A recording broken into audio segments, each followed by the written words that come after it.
ভোর 4টে ঘুম থেকে উঠে সংসারে বাসি কাজ প্লাস অফিসের রান্না প্লাস নিজের রুমটিকে ডিপ ক্লিন করে একা হাতে যেভাবে সংসারটিকে পরিচ্ছন্ন করে তুলে রেখেছি। রাধে রাধে বন্ধুরা, কেমন আছেন আপনারা সবাই? আশা করছি আপনারা সবাই ভালো আছেন ও সুস্থ আছেন। আমরাও বেশ ভালো আছি। আমার আরও একটি নতুন ভিডিওতে আপনাদের সবাইকে স্বাগত জানাই। আজ হচ্ছে বুধবার আর ঘড়ির কাঁটায় এখন বাজে সকাল 4টে নাগাদ। এখন থেকে আপনাদেরকে সাথে নিয়ে আজকের ভিডিওটি আমি শুরু করলাম। আশা করছি আজকের ভিডিওটি আপনাদের বেশ ভালো লাগবে। এই যে দেখুন, ঘুম থেকে সবার প্রথমে উঠেই নিজের গেটটি খুলে বাসি কাজে হাত লাগিয়ে দিয়েছি। প্রত্যেকটা দিনেই আমাদের সংসারের কিন্তু একই কাজ, যেহেতু আমরা সব সময় সংসারের কাজগুলোই আপনাদের সাথে শেয়ার করছি, তাই নতুন নতুন কোনো কাজই সেরকম ভাবে নেই। যেটুখানি পারি সেটুখানি আপনাদের সাথে শেয়ার করি। তো দেখুন, সবার প্রথমে সমস্ত ঘরগুলোকে ঝাড় দিয়ে চলে এসেছি বাইরে এসে এখন হচ্ছে যে গেটটাকে খুলে দেবো। আর দেখুন কি পরিমাণে অন্ধকার, পাড়ার তো এখনো পর্যন্ত কেউই ঘুম থেকে ওঠেনি। আর এতটা পরিমাণে অন্ধকার যে নিজের বুকটার ভেতরেও কিন্তু একটা ভয় ধরে রয়েছে। মানে বারবার করে ভাবছিলাম গেটটি খুলে ঝাড় দেবো কি দেবো না। আর তারই মধ্যে দেরিও হয়ে যাবে, যেহেতু অফিসে রান্না করতে হবে। সেই জন্য যাই হোক ভেবেচিন্তে কোনো কিছু কাজ নেই, এবার আমাকে কাজগুলোকে করতে হবে সেই ভেবে কিন্তু গেটটি খুলে এখন আমি বাইরের সিঁড়িটি ঝাড় দিয়ে দিচ্ছি। বাইরের সিঁড়িটি যখন ঝাড় দিচ্ছিলাম হালকা হালকা একটুখানি আলো দেখা দিচ্ছে, তো তারপরও একটা তো ভয় থেকেই থাকে, যেহেতু পুরো পাড়ার মধ্যে যদি একা বাইরে বেরোয় তখন। এরই মধ্যে যখনই বাইরেটা ঝাড় দিচ্ছিলাম তখন দেখছি পাশের বাড়ির পিসি দেখছি হাঁটতে বেরিয়েছে। তো ওরই মধ্যে কিন্তু একটু মনের মধ্যেও সাহস এলো। পরে কাজগুলোকে সমস্ত মিটিয়ে চলে গেছিলাম স্নানে। আর স্নান সেরে চলে এসেছি ঘরে এসে এখন নিজের একটুখানি যত্ন নিচ্ছি। সেভাবে তো সারাদিনে নিজের যত্ন নেওয়া হয় না। ওই দুটি বাড়ি শুধুমাত্র একটু চুল বাঁধা আর নিজের সানস্ক্রিন মাখা। এদিকে দেখুন নিজের যত্ন নেওয়ার পরে চলে যাচ্ছি এখন রান্নাঘরে, যেহেতু রান্নাটাও করতে হবে। আর এদিকে চলে এসেছি, এসে সবার প্রথমে মাছগুলোকে ভেজে নিয়েছি। আজ বেশি কিছু রান্না করে দেব না, শুধু মাছের ঝোল করব আর ভাত করে দেবো, যেহেতু খুব একটা বেশি সবজি নেই সেই কারণে। এদিকে মাছ ভাজার পরে আলুগুলোকে সমস্ত ভেজে নিচ্ছি। আর আলু ভাজার পরে নুন হলুদ দিয়ে ভালোভাবে আলুটাকে ভেজে নেব। আর অল্প যেহেতু আলু ছিল না, খুব তাড়াতাড়ি মানে পুড়ে যাচ্ছিল, এই কারণে রান্নাটাও কিন্তু তাড়াতাড়ি করছিলাম। আর গ্যাসটা কমিয়েও করতে পারছি না, যেহেতু সময়ের মধ্যে আমাকে অফিসের রান্নাটা দিতে হবে। এদিকে দেখুন আলুটা ভাজা হয়ে গেলে সমস্ত গুঁড়ো মশলাগুলো দিয়ে দিয়েছি। জিরের গুঁড়ি, লঙ্কা বাটা আর হচ্ছে একটুখানি আদা বাটা দিয়েছি। এই দিয়ে কিন্তু আলুটাকে বেশ ভালোভাবে কষিয়ে নেব। অল্প আছে, প্রায় আমি 10 থেকে 15 মিনিটের মতন আলুটাকে কষিয়ে নেব। তারই মধ্যে ওইদিকে আলুটাকে বসিয়ে দিয়ে আমি এদিকে ভাতের চালটা দিয়ে দিয়েছি, যেহেতু জলটা গরম হয়েছে তারপরে। আর ভাতের চালটা দেওয়ার পরে এখন আলুটাকে ভালোভাবে দেখলাম কষে গেছে। কাঁচা যে গন্ধটা মশলার সেটা চলে যাওয়ার পরে একটু জল দিয়ে দিয়েছি, যেহেতু একজনের মতন রান্না হবে সে কারণে খুব একটা বেশি জল দিইনি। আর এদিকে দেখুন জল দেওয়ার পরে এখন মাছগুলোকেও ছেড়ে দিচ্ছি। মাছগুলো একটুখানি ফুটে আসলে, মানে ঝোলটা একটু ফুটে আসলে নামিয়ে দেব। ধনেপাতা আর একটুখানি গরম মশলা দিয়ে আমি প্রত্যেকটা মাছই নামাই। আর এই সিজনে যেহেতু ধনে বাটাটা আসে সে কারণে ধনে পাতাটা দিলে বেশ ভালো কিন্তু একটা গন্ধ বেরোয়। আর আমার হাজব্যান্ডও কিন্তু এই ধনে পাতার তরকারি খেতে মানে সব কিছুতে দিলে একটু বেশ ভালোই লাগে।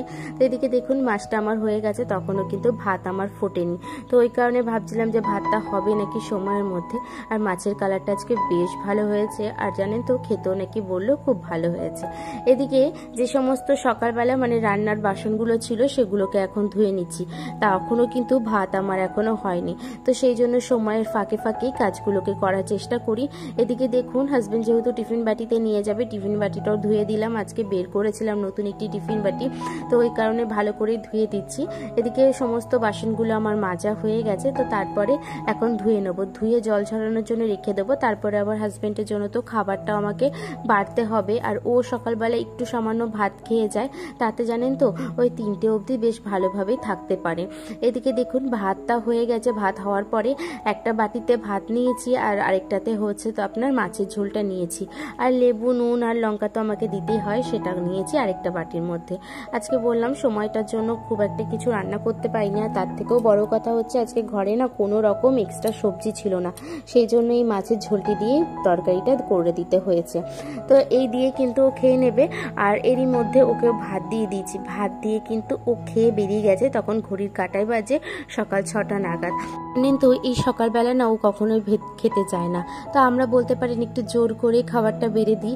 আর এই খাবারটা খেলে না ওই 10টা-11টার সময় বাইরে যে টিফিনটা করে সেটা আর করতে লাগে না।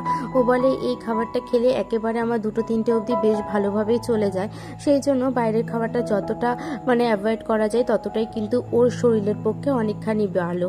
যেহেতু ওর হাই প্রেশার, আর প্রেশারটা জানেন তো এখন আবার কটা দিন খুব বেশি হয়েছে, এত হাই প্রেশার যে ও একদমই আর কন্ট্রোলে কদিন একদমই থাকছে না।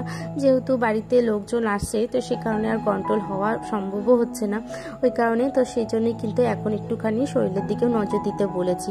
তো দেখুন অনেকখানি গল্প করলাম, তারই মধ্যে আমার কিন্তু অনেকটা কাজ এগিয়ে গেছে। তো রান্নাঘরের গ্যাসটাকে মুছে বেসিনটাকেও মুছে নিয়েছি, যেহেতু বাসনগুলোকে আগেই মুছে নিয়েছিলাম, ধুয়ে নিয়েছিলাম। তো এদিকে দেখুন রান্নাঘরের সমস্ত কাজগুলো সেরে ঘরটার মুছে চলে গেছিলাম কাচাকুচি করতে। আর যেহেতু রোদটা একটু বেশ ভালোই দিচ্ছে সেই কারণে 2 বালতি একদম কাচাকাচি আমি সেরে নিয়েছি। আজকে 3-4 দিনের জামা প্যান্ট, এবার তাতানের জামা প্যান্টগুলো অনেকখানি হয়ে গেছিলো। আর ওর না জামা প্যান্ট না সেই যেগুলো আমি ঘরে ডেলি ইউজ করাই সেগুলো বেশিরভাগই কিন্তু ময়লা, ময়লা বলতে কি ওই বৃষ্টির জন্য বাদলের জন্য আর ধুতে পারিনি। তো সেই কারণে আজকে ভাবলাম যাই হয়ে যাক তাতানের জামা প্যান্টগুলো আমাকে ধুতেই হবে। দেখুন কত পরিমাণে জামা প্যান্ট, ছাদে দেখে মনে হচ্ছে না জামা প্যান্টের মেলা লেগেছে, আমার তো কিন্তু সেই রকমই মনে হচ্ছে। তো যাই হোক দেখুন জামা প্যান্টগুলো মেলে এখন চলে যাচ্ছি ঘরে গিয়ে। আর যেহেতু হাতে অনেকটা সময় আর এখন সেভাবে কোনো কাজ বাজ নেই, যেহেতু সকালে রান্নাবান্নাটা প্রায় আমি করেই নিয়েছি, তো সকালে রান্নাবান্নাটাও হয়ে গেছে। আর ঘড়ির কাঁটায় এখন সবে বাজে 6:45 মতন, হাতে অনেকখানি টাইম আছে, 10টা পর্যন্ত হাতে টাইম আছে। সেই জন্য ভাবলাম কি পুরো ঘরটিকে আজকে ক্লিন করি। তো ঘরটিকে ক্লিন করা মানে আমার শোকেসগুলো পরিষ্কার করা, তারপরে খাট পরিষ্কার করা, পুরো ঘরটিকে ক্লিন করব। আর ঘরের ঝুলটা 2 দিন আগে ঝেড়ে রেখেছিলাম, তো সেই জন্য ঝুলটা হয়নি, শুধুমাত্র একটু ঝেড়ে পুছে নেব। কারণ কি ঝাড়া পোছা হচ্ছে না, প্রায় অনেক কটা দিন ঝাড়া পোছা হলেই যেগুলো চোখের সামনে থাকে, হাতের সামনে থাকে, সেগুলোকে ঝাড়া হয়। তো সেই জন্য ভাবলাম পুরো ঘরটিকে আজকে ঝাড়ি, হাতে যখন সময় আছে এই সময়টাকে ফোন ঘেটে নষ্ট না করে কাজগুলোকে করে নিই। তো দেখুন সবার প্রথমে আলনার সাইডে যে নিচে যে অংশটিকে আমার থাকে সেই অংশটি জিনিসগুলো এনেন তো তাতান প্রত্যেকটা দিনে বলুন রাত্রে বলুন সবসময় এলোমেলো করে ফেলে, তো সেটিকে দিনে 2বার করে 3বার করে আমাকে গোছাতেই হয়। আর তারপরে চলে গেছিলাম ওই সেকশনটা গোছানোর পরে শোকেসের ওপরে অংশটা, এই অংশটা কিন্তু আমার খুবই পছন্দের একটি জায়গা।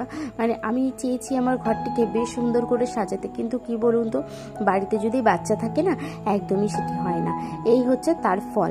এই যে দেখছেন ফুলের যে তারাগুলো বলতে পারেন, যেটাই বলতে পারেন আপনারা, তো এই জিনিসটা আমি কিনে নিয়ে এসেছিলাম আর পুরো খাটটা জুড়েই কিন্তু বেশ ভালোভাবে আবার হয়ে গেছিল।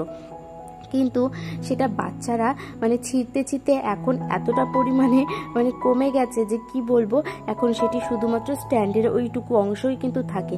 তারপরেও দেখো নিচেও ফুল পড়ে আছে। তাতান যখনই ওঠে বা আমার জায়ের মেয়ে ওঠে তখনই কিন্তু ওরা এই ফুলগুলো দিয়ে বেশি খেলাধুলা করে। আর কিছু তো বলতেও পারি না, বাচ্চা মানুষ, আর এগুলো তো বাচ্চারাই করবে, বড়রা কি করবে বলুন। তো সেই রকমই দেখুন ওই যে ফুলের র্যাকগুলোকে পুরো নামিয়ে তারপরে পুরো ঘাটটাকে আমি ভালোভাবে মুছে নিয়েছি। হালকা আজকে একটু কেরোসিন দিয়ে মুছেছি, যেহেতু আমার কাছে না WD-40টা শেষ হয়ে গেছে, সেই জন্য ওই অংশটাকে ভালোভাবে মুছে এখন সুন্দর করে কিন্তু আবার ফুলের তোড়াগুলোকে সুন্দর করে সাজিয়ে রেখে এখন চলে এসেছি আমি এই নতুন শোকেসের ওপরে অংশটা। এই অংশটাতে সমস্ত টেডিগুলো আছে, আর টেডিগুলো আজকে আমি তো নামাতে পারিনি, যেহেতু তাতান ঘুম দিয়ে উঠে গেছে, আর ঘুম থেকে ওঠা মানে ও আমাকে একেবারে বিরক্ত করবে বলে আমি আর নামাতে পারলাম না। তো সেই জন্য ভালোভাবে সাইড দিকে যেটুকু যেটুকু অংশ ফাঁকা আছে সেই অংশগুলোকে আমি মুছে নিয়েছি। এদিকে ওপরেরটি পুরো কাজটি করার পরে নিচে চলে এসেছি, নিচের শোকেসের ভেতরগুলো পরিষ্কার করব। এই অংশগুলো পরিষ্কারই আছে, কিন্তু দীঘা থেকে অনেক জিনিস কিনেছি, সেগুলোতে আপনাদের সাথে খুব একটা বেশি শেয়ার করতে পারিনি। আর সেই অংশগুলোটা এখানে মানে সেই জিনিসগুলো শোপিসগুলো আমি এখানেই সাজিয়ে রাখবো। এই জায়গাগুলোতে তাতানের সমস্ত খেলনা ছিল, তো ভাবলাম খেলনাগুলো বাইরে বের করে রাখি, খেলনা তো কদিন পরপরই কেনাই হচ্ছে, তো এই খেলনাগুলো বের করে ওকে খেলতে দিই, আর বাদবাকি শোপিসের জিনিসগুলো এখন আমি ঢুকিয়ে রাখি। এখন আমি সমস্ত মানে কাজগুলোকে পরিষ্কার করব। এই কাজগুলো জানেন তো পরিষ্কার করা হচ্ছে না প্রায় কিন্তু 10 থেকে 15 দিন, কারণ কি এই কলিংটা না আমার শেষ হয়ে গেছিলো। দেখুন অল্প সামান্য কলিং আছে, সেটা দিয়ে কাজগুলোকে ভালোভাবে মুছে নিচ্ছি। এরপরে একদিন বাজার গেলে কলিংটা কিনে নিয়ে আসতে হবে, আর হাজব্যান্ডকে বলে আনে তো বেশিরভাগ অংশে ভুলে যায়, সেই কারণে ও বলছে কি একদিন রবিবার চলো বাজারে, তোমার যা যা প্রয়োজনীয় জিনিস সব কিনে নিয়ে আসবে। তো সেটাই ভাবছি করব। এখন যেটুখানি আছে সেইটুখানি দিয়ে পরিষ্কার করে নিই। এদিকে দেখুন পুরনো শোকেস পরিষ্কার করা, এখন করার পরে নতুন শোকেসটা পরিষ্কার করে নিচ্ছি। নতুন শোকেসের সমস্ত কাজগুলো পরিষ্কার করে নিচ্ছি। এখন আলমারির অংশটাকে আমি ভালোভাবে মুছে নিচ্ছি। আলমারির অংশটাতে দেখছি কি একটুখানি সাদা সাদা দাগ দাগ পড়েছে, জানেন তো আমার এই আলমারিটা তো ওই রকমই দাগ পড়েছে, বুঝতে পারছি না কিসের দাগ, সেই জন্য ভাবলাম কি ভালোভাবে পরিষ্কার করে নিই। ওই কারণে কলিং দিয়ে পরিষ্কার করলাম। আর আপনারা কি দিয়ে পরিষ্কার করেন আপনাদের শোকেস আলমারি, এটা একটুখানি আমাকে জানাবেন, কারণ কি কলিংটা না খুব একটা বেশি পরিষ্কার করার পর আবার কদিন পরেই কিন্তু আবার নোংরা পড়ে যায়। আপনারা কি দিয়ে পরিষ্কার করেন সেটা কিন্তু অবশ্যই আমাকে জানাবেন, তাহলে আমি পরের দিন থেকে ওটা দিয়ে পরিষ্কার করার চেষ্টা করব। তারপরে আমার গোপু সোনাটাকে পরিষ্কার করে আমি রিং লাইটটাকে পরিষ্কার করে দিয়েছি।